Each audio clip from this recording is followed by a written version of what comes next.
Greetings, everything to a buy, and Thorax11 review of the good, the bad, and the underrated. Nice to see the Changeling make a return, since in their first major appearance back in A Candlelit Wedding, they were a viable threat, mostly thanks to Queen Chrysalis, who, 4 seasons later, still remains one of the show's best villains, and some good appearances in the comics haven't hurt. However, minus cameos in Slice of Life and the Cutie Remark, and a possible foreshadowing/animation error in the season's premiere, they haven't appeared for a while. So I was excited for this episode, especially since it would reveal that regular Changelings are more than just mindless drones.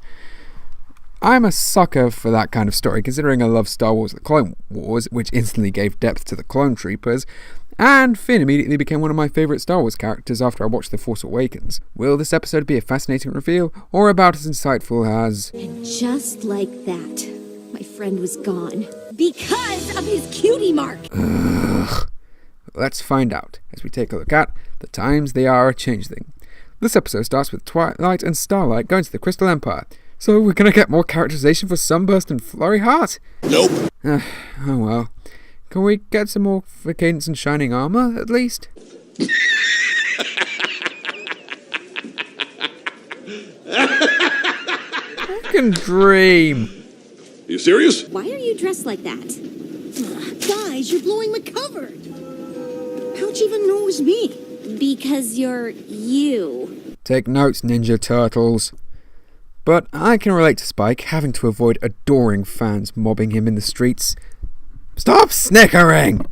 However, when they actually get to the Empire, it appears to be deserted until Spike takes off his disguise. What if this isn't the real Spike? Everybody run! Okay, something strange is definitely going on. You think? Huh, good one, Spike. Even the guards are suspicious, but Cadence proves their identity through means of adorable.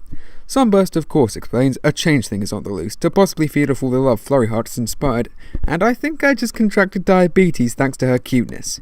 The Royal Guards were wondering if Spike, the Brave and Glorious, would like to join in the search for the Changeling. Yes, because a baby dragon would be good at finding a shapeshifter. We should cover as much ground as possible. You, search that way. And you, search that way. And you already fail by sending the guards apart to fight a damn shapeshifter! But because Spike needs to continue to be Equestria's most abused character, after a funny exchange with a rock... God, I actually said that out loud? No. He falls down a hole to meet what looks like his reflection, but, well...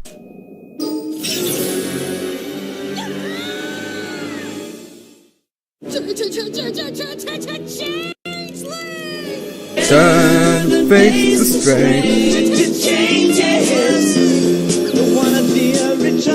The Changeling, however, saves Spike from a drop and for some reason doesn't have an echo in its voice. This is pretty slippery. I wouldn't want you to get hurt because of me. I mean, Chrysalis had that really creepy one in Candlelit Wedding and then lost it in the Cutie Remark? Right you are, princess.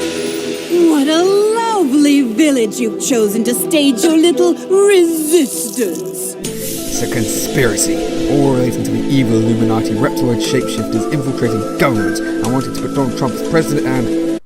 Wow, I'm easily distracted. Evil? Oh, not me. All I've ever wanted is a friend.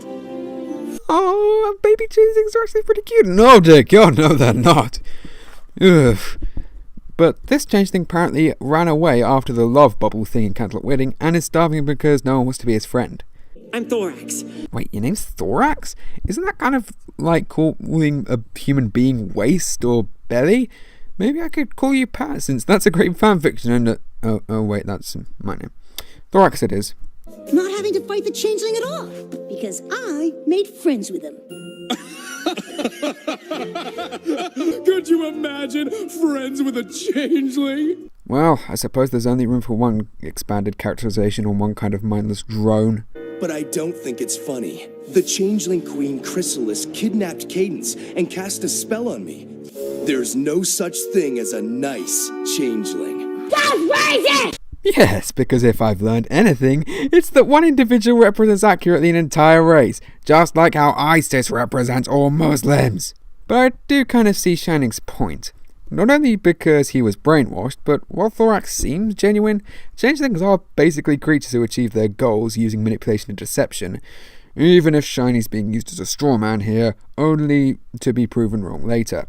They then get the bright idea for Thorax to shapeshift, but while Spike's character is on point this episode, his acting really needs some work. Wanted to introduce you to my friend, a crystal, Huff. I like to brag to all my friends about my letters from Spike the Brave and Glorious. Yeah. They told me to take acting lessons, but I didn't listen. And so we get a Making Friends musical montage.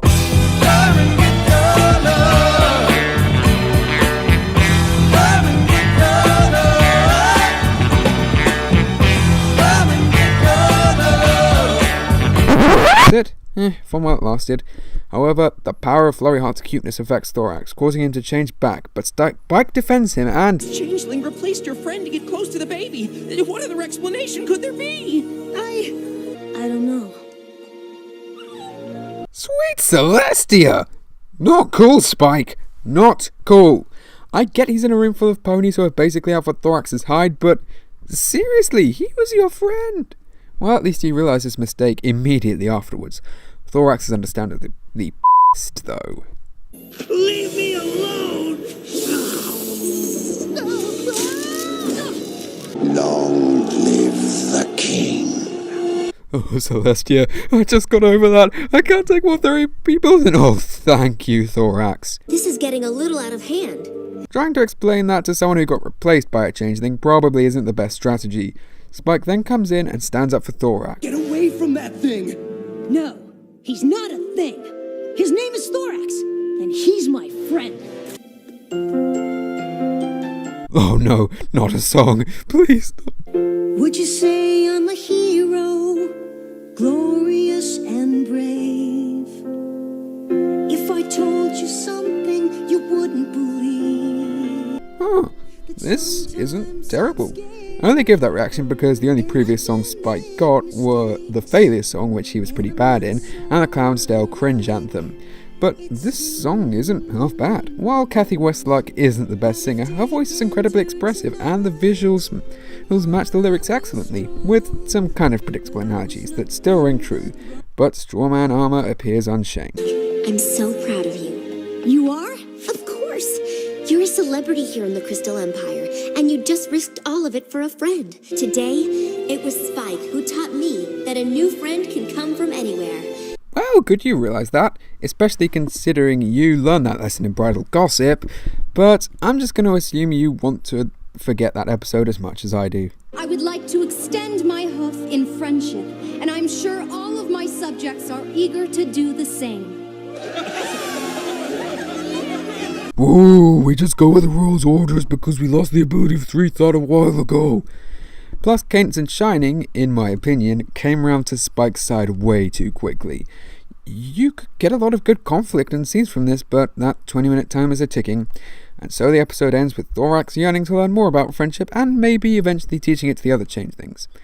So that was the Times They Are a Changeling. Despite quite a few flaws, this is easily one of the best episodes this season so far.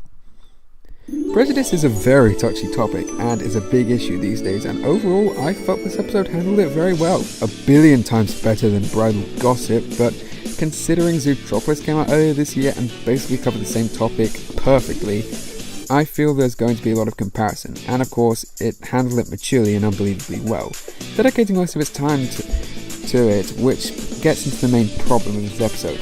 It has a lot of characters, conflicts and plots, and quite a few are left undeveloped.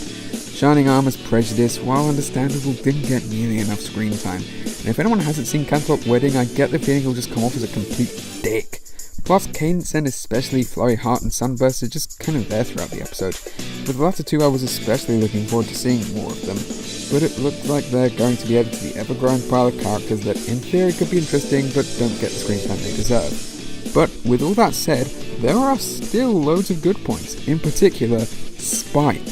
It's so unusual, but so far, he's been the standout character this season, with the main 6 still being good but not many standout moments, and Starlight mostly just going into that aforementioned pile. Just like in Gauntlets of Fire, his determination and bravery is yet again on excellent show, and his friendship with Thorax, who is in turn a good character, felt genuine. I know I got a little enraged when he didn't stand up for him, but he is known as a hero in the eyes of the Crystal Ponies, and the conflict of a hero choosing between what's morally right and what's right in the eyes of everyone else is a story I love to death. See Captain America Civil War if you need any reason. Thorax also got a lot of my sympathy, wanted to have friends, but being discouraged due to his appearance/species. I think pretty much anyone can relate to his conflict. I just hope we see more of his character or factors into a return of Chrysalis in the show someday, because that pile I mentioned is now even taller than the Crystal Empire castle. But considering loads of throwaway characters who have potential, or had that potential used in the IDW comics, I'm at least 80% sure he'll appear there. So yeah, overall I really like this episode. It's kind of a bizarro cart before the ponies, since that episode had quite a few good elements, but was brought down by a couple of big weaknesses, while this episode has quite a few small problems that don't sour the huge good parts. Good to see that Spike has yet another great episode this season to add to his collection that's sadly not as big as his comics one. I'm Parax11, thank you for watching.